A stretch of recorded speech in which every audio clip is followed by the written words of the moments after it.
कैसे आप कैलकुलेट कर सकते हो आपका सक्सेस नंबर क्या है। देखिए, सक्सेस नंबर कैलकुलेट करने के लिए आपको अपनी डेट ऑफ बर्थ में, जैसे कि हर किसी की डेट ऑफ बर्थ में ना 3 एलिमेंट होते हैं। एक तो डेट हो गया, एक मंथ हो गया, एक उसका ईयर होता है। करेक्ट। तो एक सैंपल डेट ऑफ बर्थ मैंने ले ली। अब इसमें जब आप कैलकुलेट करना चाहते हो सक्सेस नंबर, तो सबसे पहले जो ईयर है इसको क्रॉस कर दो। यहां पर ईयर का कुछ लेना देना नहीं होता है। अब आपको अपना डेट और अपने मंथ को ऐड कर देना, यानी कि इस केस में पर्टिकुलर हो जाएगा 1 + 8 = 9। ये 9 आपका सक्सेस नंबर है। इसका मतलब क्या होता है वो तो अभी मैं आपको बताऊंगा, लेकिन अब कई लोगों की कैलकुलेशन इतनी सिंपल नहीं होगी, तो थोड़ी मैं ट्रिकी कैलकुलेशन भी करके बता देता हूं। लेट्स सपोज आप पैदा हुए हैं 14/9/1980 में, तो क्या करना है, सबसे पहले ईयर को कट कर देना है, 14 और 9 को आपको ऐड कर देना है, यानी कि 1, 4 और 9 इस तरह से ऐड करना है। ओके, अब इसको जोड़ के कितना आ जाएगा, ये आपका आ जाएगा 23।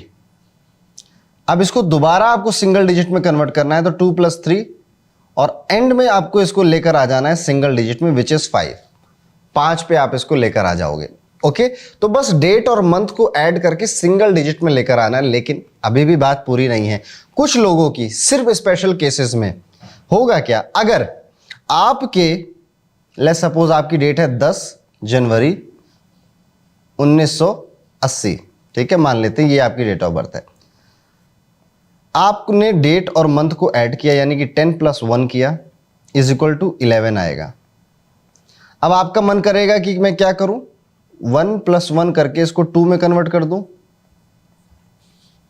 नहीं, जब भी आपकी कैलकुलेशन करते समय 11 नंबर अगर आ जाए, सिर्फ और सिर्फ 11 के लिए बता रहा हूं, बाकी नंबरों के लिए नहीं बता रहा हूं, अगर 11 आ जाता है तो आप अपनी कैलकुलेशन वहीं रोक दोगे, उसके आगे आप उसको सिंगल डिजिट में नहीं कन्वर्ट करोगे। तो 11 के साथ एक स्पेशल केस है, 11 को आपको सिंगल डिजिट में नहीं बदलना है। अब एक स्पेशल केस और है और लास्ट है वो, उसके बाद हम अपने टॉपिक पे वापस आ सकते हैं। और वो है कि अगर आप लेट्स सपोज 20 फरवरी 1990 में पैदा हुए थे, तो पहला स्टेप क्या है, ईयर से कुछ लेना देना नहीं है। दूसरे स्टेप में क्या है कि 20 + 2 करना है आपको, यहां पे 22 आ गया। अब यहां पर भी आप इसको फिर से सिंगल डिजिट में नहीं कन्वर्ट करेंगे, 22 देखते ही यहीं पर रुक जाएंगे। मैं लिख भी दे रहा हूं, रुक जाओ।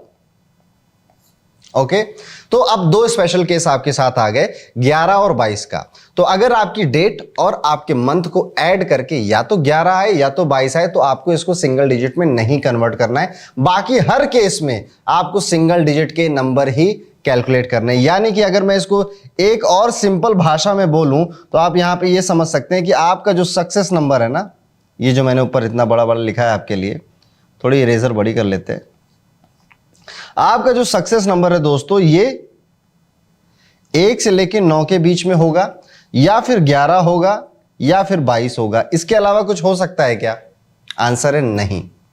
ओके, तो बस याद रखना, इसमें बहुत लोग कंफ्यूज हो जाते हैं। ठीक है, तो 11 और 22 में सिंगल डिजिट में नहीं कन्वर्ट करना है, बाकी सभी केसेस में आपको सिंगल डिजिट में कन्वर्ट करना है। तो अब आपकी जिम्मेदारी है कि आप कमेंट सेक्शन में बताएं कि आपका सक्सेस नंबर क्या है। अब मैं 1 से लेकर 9 की सभी सक्सेस नंबर की पर्सनालिटीज के बारे में बताने जा रहा हूं। उसके बाद मैं 11 की भी बताऊंगा और 22 की भी बताऊंगा। तो टोटल यहां पर मैं 1 से 9 और 11 22 यानी कि 11 नंबरों को ओवरऑल कवर करने वाला हूं। तो आप धीरे से इत्मीनान से अपना भी सुनिए, अपने घर पड़ोसी, अपने गर्लफ्रेंड बॉयफ्रेंड, हर चीज हर व्यक्ति का सुनिए और उनको बैठाल के भी सुनाइए। अगर सारी कैलकुलेशन करने के बाद आपका सक्सेस नंबर 1 निकल कर आता है, तो आपकी पर्सनालिटी कुछ इस तरह की होनी चाहिए।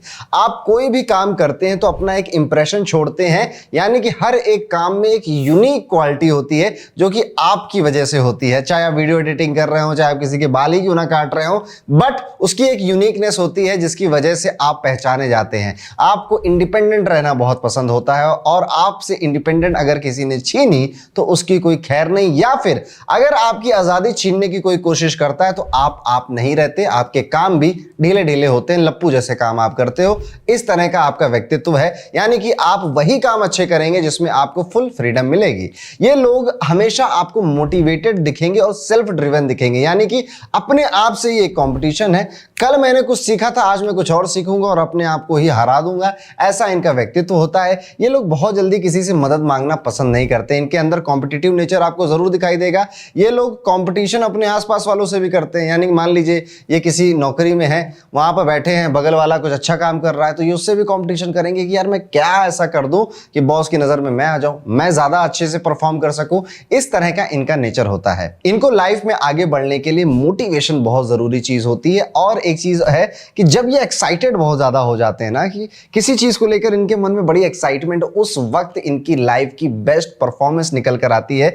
ऐसे लोग जब लीडरशिप की पोजीशन पर होते हैं तो बहुत ज्यादा अच्छे से काम करते हैं और इनके अंदर वो क्वालिटी जो अभी तक इनको पता भी नहीं है, जैसे कि पब्लिक स्पीकिंग या फिर पीपल मैनेजमेंट, वो भी निकल कर आ जाती है जब ये लीडरशिप के रोल में होते हैं। तो ऐसे लोगों को अक्सर कोशिश करनी चाहिए कि ये इस तरह के काम में जाएं जहां पर इनके हाथ में पावर हो। ऐसे लोगों की लाइफ में सिर्फ एक चीज बहुत इंपॉर्टेंट है, पैसे से भी ज्यादा इंपॉर्टेंट है, वो है इनकी खुद की सेल्फ स्टीम। अगर इनकी सेल्फ स्टीम पर कोई बात आई तो ये आप कितनी भी मोटी नौकरी दो, कितना भी मोटा पैसा दो, ये उसको छोड़ने से कतराएंगे नहीं। तो इस तरह का पूरा व्यक्तित्व, काम करने का तरीका, या फिर शॉर्ट में कहूं आपका ये है एटीट्यूड, अगर आपका सक्सेस नंबर 1 आता है। अब आगे बढ़ते हैं, बात करते हैं अगर आपका सक्सेस नंबर 2 है। ऐसे लोग खुद को दयालु बहुत मानते हैं और दयालु होते भी हैं। छोटी छोटी चीजों में या फिर किसी नई चीज को लेकर बहुत जल्दी नर्वस हो जाते हैं। ये लोग दूसरों को इमोशनल देख नहीं सकते और खुद बहुत जल्दी इमोशनल हो जाते हैं। हालांकि इनका स्वभाव सरल है, सौम्य है और ये इस धरती पर या फिर इस पूरे समाज में इसी वजह से आए हैं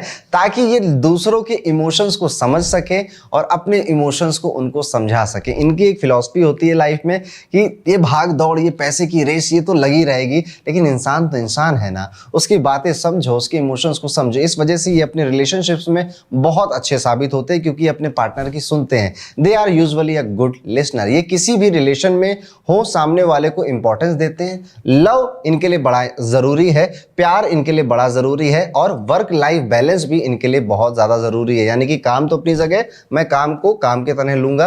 इतना एम्बिशियस नहीं बना देना है खुद को कि मैं घर परिवार वालों और अपने प्यार करने वालों को भूल जाऊं। ये लोग काम को लेकर पैशनेट होते हैं, मैं ऐसा नहीं कह रहा कि काम को लेकर पैशनेट नहीं होते, लेकिन उससे ज्यादा अपने रिश्तों को ये लोग तवज्जो देते हैं। ऐसे लोगों के अंदर यह भी देखा गया है कि ये लोग क्रिएटिव हैं, डायनामिक हैं और सोशली बहुत एक्टिव रहते हैं इनिशियल एज ऑफ लाइफ में। यानी कि 25 साल की उम्र तक ये लोग आपको सोशली एक्टिव मिल जाएंगे, लेकिन उसके बाद धीरे धीरे ये एकांत प्रिय हो जाते हैं। और ऐसा नहीं है कि लोगों ने इनको छोड़ दिया इसलिए एकांत प्रिय हुए हैं, इनको मजा आता है अकेले में रहने, खुद में बातें करने का और शांति, पीस, इस तरह की जीवन जीने का। तो ये है उनका एटीट्यूड जिनका सक्सेस नंबर 2 आता है। अब आगे बढ़ते हैं, बात करते हैं अगर आपका सक्सेस नंबर 3 है तो डायनेमिक पर्सनालिटी आपका हिस्सा है। आप आज पार्टी में हैं तो पार्टी एनिमल बन जाएंगे, कल आप ऑफिस में हैं तो एक सीरियस एम्प्लॉय बन जाएंगे, परसों अगर स्कूल के दोस्तों के साथ है तो वही लफंडर बन जाएंगे जो आप अपने स्कूल के टाइम में थे, कॉलेज वालों के साथ है तो वही पुरानी बातें, वही पुराना आपका स्वैग वापस आ जाएगा। तो ये एक डायनेमिक पर्सनालिटी है जो कि हर एक सिनारियो में अपने आप को बदल लेती है, अपने आपको ढाल लेती है। आपका पोटेंशियल इतना ज्यादा है कि कई बार आप खुद नहीं पहचान पाते, लेकिन आपके आसपास वाले लोग इसको जरूर पहचानते हैं और वो कई बार आपको कई सारी करियर एडवाइस भी देते हैं कि यार तू इतना अच्छा दिखता है ना कि तुझे तो एक्टर होना चाहिए, या फिर तुम तो गाते अच्छा हो यार, सिंगिंग के लिए कभी ट्राई करो, फोटोग्राफी इतनी अच्छी कर ले तो अपना एक पेज बना लो इंस्टाग्राम पे।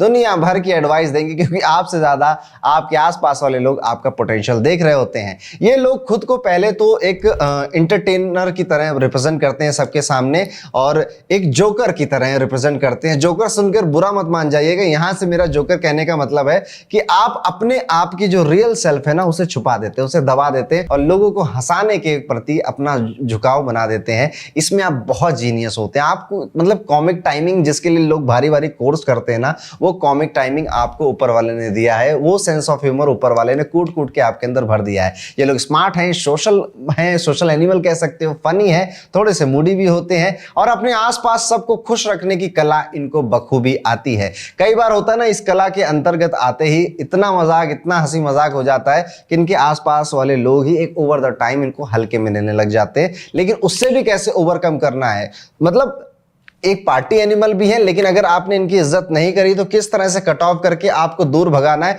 ताकि अपनी इज्जत दोबारा गेन कर सके, ये भी इनको बहुत अच्छे से आता है। हालांकि जब ये लोग डिप्रेस फील करते हैं तो इनके अपने लोग इन्हें मोटिवेट करने पहुंच जाते हैं, यानी कि इनके कुछ रिलेशनशिप्स जो कि यूजुअली इनकी फैमिली या फिर इनके कुछ 2-4 दोस्त होते हैं जो ये बहुत अच्छे बनाते हैं लाइफ में, जिस वजह से जब भी इनको प्रॉब्लम होती तो वो लोग जरूर खड़े रहते हैं और वो लोग इनको सच में प्यार करते हैं। इनके लिए इनके पार्टनर, इनका परिवार, इनके फ्रेंड्स बहुत ज्यादा जरूरी होते हैं। ये रिलेशन इन्होंने बनाए नहीं, कमाए होते हैं। तो ये है अगर आपका सक्सेस नंबर 3 है, इस तरह की आपकी पर्सनालिटी होनी चाहिए थी। ऊपर वाले ने तो यही सॉफ्टवेयर आपके अंदर डाला था। बात करते हैं अगर आपका सक्सेस नंबर 4 है, ये लोग बहुत ईमानदार आपको मिलेंगे, लॉयल मिलेंगे, इन पर आंख बंद करके भरोसा विश्वास किया जा सकता है। इवन सच बता रहा हूं, अगर ये सक्सेस नंबर वाला व्यक्ति पहले दिन आपके यहाँ जॉब पे आया है और आप 2000 का नोट या 10,000 का रुपए भी इसके सामने नीचे गिरा दोगे ना, ये ईमानदारी से वापस कर देगा। ये लोग इतने ऑनेस्ट होते हैं, ये लोग अपने काम को लेकर डिटरमाइंड होते हैं, फोकस्ड होते हैं और इनके मन में एक फिलॉसफी रहती है कि जितना हमने काम किया है उतनी मुझे रिस्पेक्ट और उतनी मुझे सैलरी या फिर इनकम दे दो, उससे ज्यादा हमें आपसे कुछ नहीं चाहिए। इनके अंदर मैनेजमेंट स्किल बड़े कमाल की होती है, ये कई सारे लोगों को एक साथ मैनेज कर सकते हैं।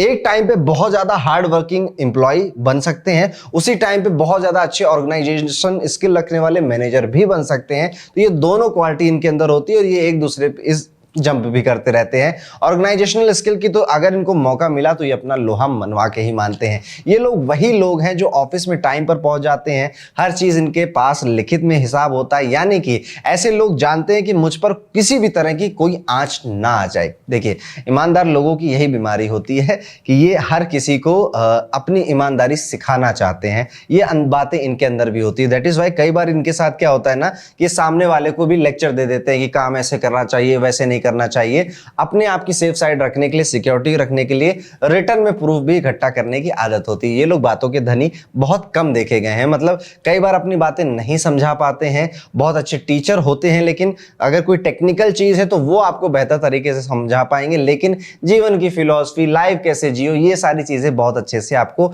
नहीं समझा पाएंगे। ये इनकी एटीट्यूड का पार्ट है, इनकी पर्सनालिटी का पार्ट है। इन्हें मजा आता है टीम के साथ कुछ बहुत बड़ा कंस्ट्रक्टिव करने में, इसलिए ये लोग ऐसी फील्ड में करियर बनाना पसंद करते हैं जो थोड़ी टेक्निकल हो, जिसमें इंजीनियरिंग इन्वॉल्व हो या फिर टेक्निकल चीजें, कंप्यूटर्स इन्वॉल्व हो या मेडिकल ही क्यों ना हो, ऐसी टेक्निकल चीजों में करियर बनाना बहुत ज्यादा पसंद करते हैं ऐसे लोग। ये लोग इमोशनल भी होते हैं और अपने किसी खास के लिए बहुत ज्यादा जल्दी अटैच हो जाना और चीजों से बहुत जल्दी डिटैच ना हो पाना, याद रखिएगा।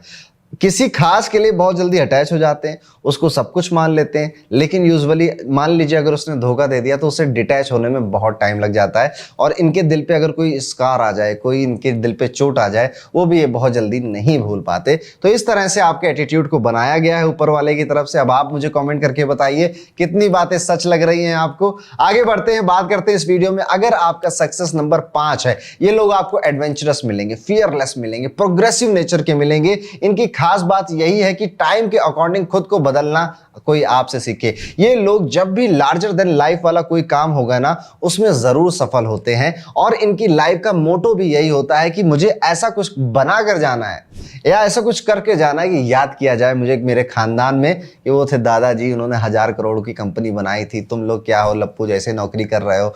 ये लार्जर देन लाइफ बड़ी चीजें करने के बहुत शौक होता है इनका।